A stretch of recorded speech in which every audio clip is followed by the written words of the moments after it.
The vault, built in the 1970s into a small home on the northwest side of Houston, Texas. It was actually just a closet. I mean, it's a closet. You know, it's in a bedroom. It's a closet. That, by the way, would be the door on the right. The door on the left is the one that goes out to the hall. Yeah, and the door on the right doesn't actually kind of scrunch up in the bottom. I think that's just a camera thing. Like, I think it's called parallax or something like that, or Cadillacs, or, I don't know. But please note the really groovy doorstops. Two different, like there's one on the top on the door on the left and one on the, well, anyway. That is the vault. The importance of the vault wouldn't come into play in a universal respect until the late fall or actually early winter of the year 2012, when the current owner, oh, that's me, by the way, imported a very, very valuable group of items to place there. Well, before we get to that, let's go in more depth into the security allowed in the vault.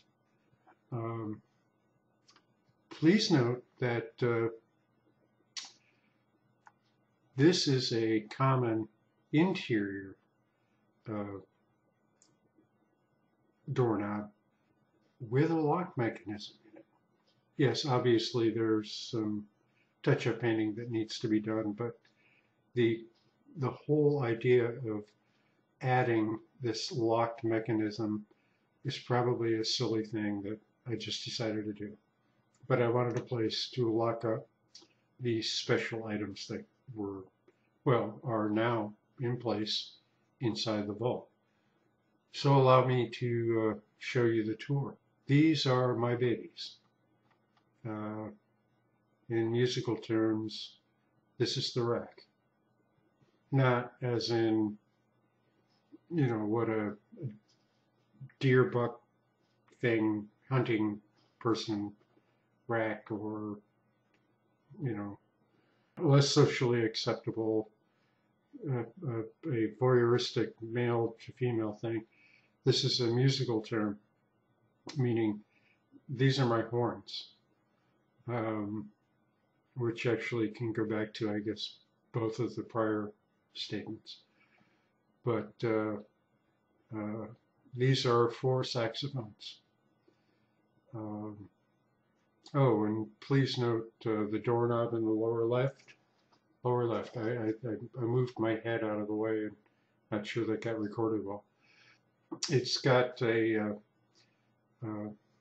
unlocking mechanism from the inside, so in case you ever visit my house and I lock you inside the vault, you can actually let yourself out. Not like it's going to happen, because if I wanted to lock you inside the vault, I wouldn't let you near the vault. So, like if you're somebody that I would like to lock in a closet, you're not going to be near my horns. That was really silly. Okay, let's go on to a more detailed description of the contents of the vault.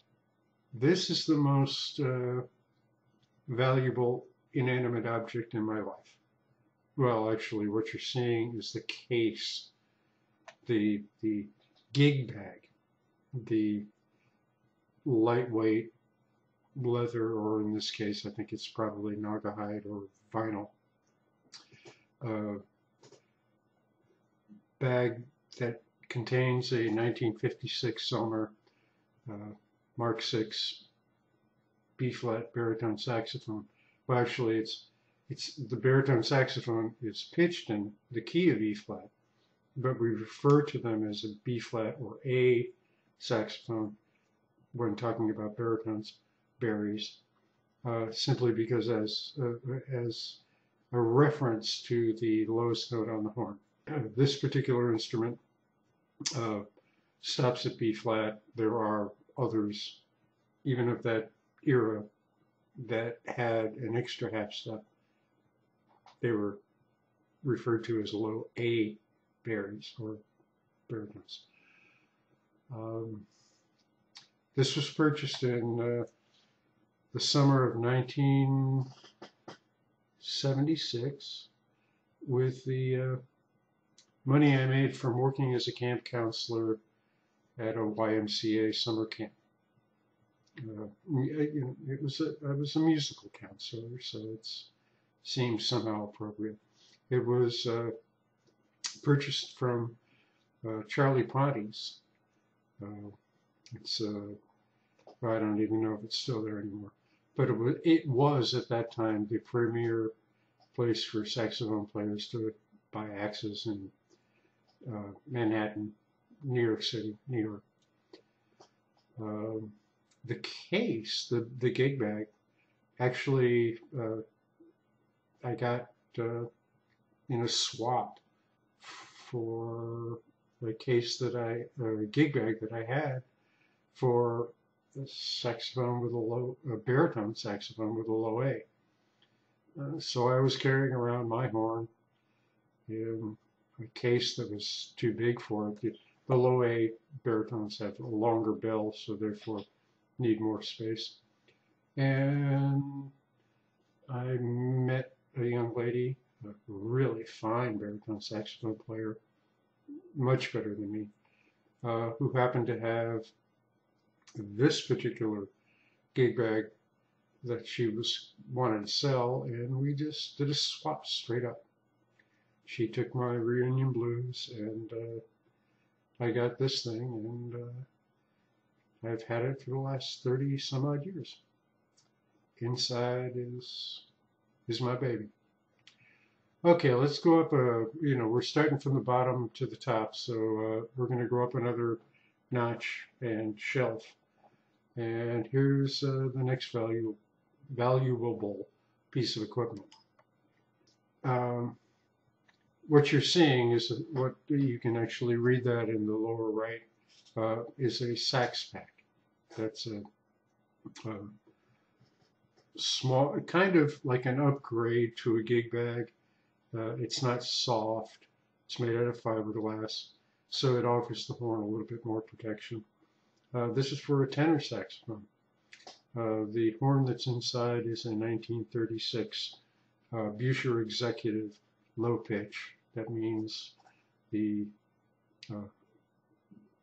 reference note of the instrument was an A at 436 rather than 440, which is the common accepted tuning pitch in the Western Hemisphere in the 20th century. So yes, it was a little laborious to play it in tune with other more contemporary instruments, but it was my dad's one.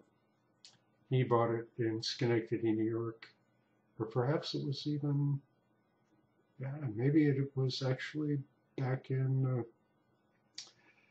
Cooperstown. I'm not really sure. But in 1936, I think he paid about $130 for it. There's more to come in the future of the history of the vault down the line. But that's what's on the next shelf up. We move up another shelf, and you can see another saxophone in a sax pack. And while this particular sax pack and this saxophone are laying on the same side, you'll notice that the logo and the sticker on the sax pack are different than the one that was on the tenor. The tenor sax pack was purchased in, I'm guessing the early 70s, and I didn't get this for the alto until probably the early 80s. the Selmer people just decided to flip the logo. Uh, Inside of this particular sax pack is a 1964 Selmer Mark VI alto saxophone. Absolutely brilliant horn. It was the horn my folks gave me for Christmas when I was 12 years old. There's a long involved story about all of that, but it will come in the history of the vault. Needless to say, this is a wonderful instrument. I'm a really rotten, or even was when I was still playing, a rotten alto player. So I never learned to play this instrument up to its potential, but it's therefore very special to me. A gift from my parents. Might as well have been a gift from God. I'll never learn to play it, but I have a great respect for it. Okay, top shelf, which seems odd because it's, well, let me tell you about it. If that looks like kind of like a briefcase, it probably should, because there's not really a significant musical instrument in this particular box. It's made out of plastic. I don't even think it's fiberglass. And inside is a cheap Chinese copy of a French soprano saxophone made by Buffet. It's pretty. The lacquer is nice. Well, I don't know. I haven't opened the case in a while. But it's real cheap. But then again, it also plays better than I do. So I picked this thing up back in, I think it was 2005, 2006, when I had some nerve problems with my right hand, and I thought I would, use this new toy as a impetus to exercise the hand with the nerve damage. And so I went out and dropped couldn't have been more than $150 on this thing at a local music store in Los Angeles, and played it like 3 times. So that's my rack. That's the contents of the vault. My 4 saxophones. They've been in my house now for just a few hours, and my house feels more like a home now that they are here. More to come. The vault in the future, or the history of the vault. Thanks. Bye-bye.